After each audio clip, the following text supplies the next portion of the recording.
Bubba Wallace is staying put with 2311, and a major name has departed Trackhouse. Welcome back into the Breaking Balls channel. It's Bob here.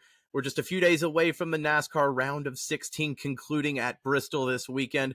4 drivers' championship hopes will end in the mountains in Tennessee. If you're new here, go ahead and hit that subscribe button. We'll keep you in the loop for everything on the track, in the garage, and in the rumor mill. And if you see a woman walking around in a Denny Hamlin shirt yelling at Bristol this weekend, just be nice to my mother. She's excited and a little nervous about Denny this weekend.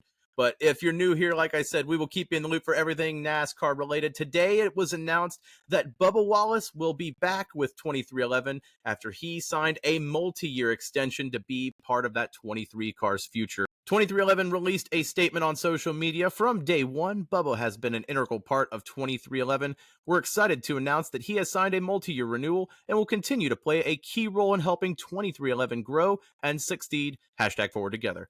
It's nice to finally get that news announced for Bubba Wallace, just to get that cloud over his head away, knowing that he does have a seat in that 23 car next year. It wasn't really anything that we were really too worried about, but with the NASCAR charter agreements and 2311 not signing that, we were wondering, okay, maybe 2311 might be folding shop, even though they just did a giant new facility in North Carolina. No, Bubba Wallace will be back in that 23 car next year. This just shows that it's only a matter of time before 2311 signs that charter deal and announces Tyler Reddick and Riley Herbst as the full lineup for that 2311 team next year. Riley Herbst, of course, in that third charter they will be purchasing from Stewart-Haas. It's just inevitable, and now Bubba Wallace will be set in that anchored car. He's been in that car as the OG driver for 2311 all the way back since 2021 when that team was founded, unless you count Ty Dillon in the 2021 Clash. But yes, Bubba Wallace will be back after 2 race wins in 4 years and did make the 2023 playoffs with a career-best 10th place point standing finish in 2023. Missed the playoffs this year, but was very competitive, although it's tough to compare him to teammate Tyler Reddick, who did win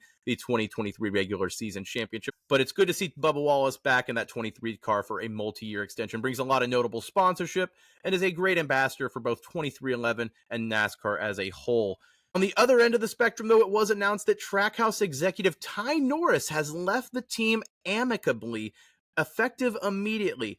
Now, if you don't know who Ty Norris is, he's a big deal in the executive scene for Trackhouse. He's been president and CBO since the team was founded in 2021, along with Justin Marks, who is the team owner. 59 years old. This is his 35th year in the industry in NASCAR. Of course, notably was one of the big brains behind Dale Earnhardt's DEI team in the 2000s, and then jumped over to Michael Waltrip Racing when they were founded in the 2000s as well.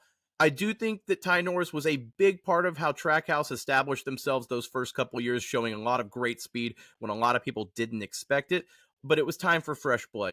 I think it was notable that Ross Chastain especially took a step back the last year and a half, and it was just time to get some new blood in there.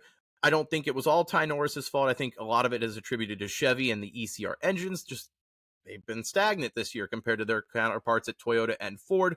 But for Trackhouse to have someone like Ty Norris there at the founding stages, like I said, with DEI, Michael Waltrip Racing, he was the president of Spire previously before coming over to Trackhouse. He knows the industry and was a great asset for them to get their footing. Now it's time to take the next step for Trackhouse and compete for championships. I think for Ty Norris, he's a guy that's a great founding level. It sounds like he could be heading to kaulig racing and help that team level up from what they've been the last few years as a struggling team after maybe expanding a little bit too quickly there with 2 charters. But Ty Norris leaving Trackhouse effective immediately. Sounds like he's heading over to kaulig in an executive role over there. And Bubba Wallace staying put in the number 23 car in a multi-year extension with 2311. Let me know what you think down below of the news today. And if you're new here, once again, go ahead and hit that subscribe button, like this video. It helps us out a ton. Bristol coming up this weekend. 4 drivers' championship hopes will be going up in smoke. I can't wait to see the carnage that ensues. And of course, the NASCAR Xfinity regular season is determined on Friday night as well. So go ahead and stay tuned for all things NASCAR here at Breaking Balls. And thanks for watching. We'll see you soon.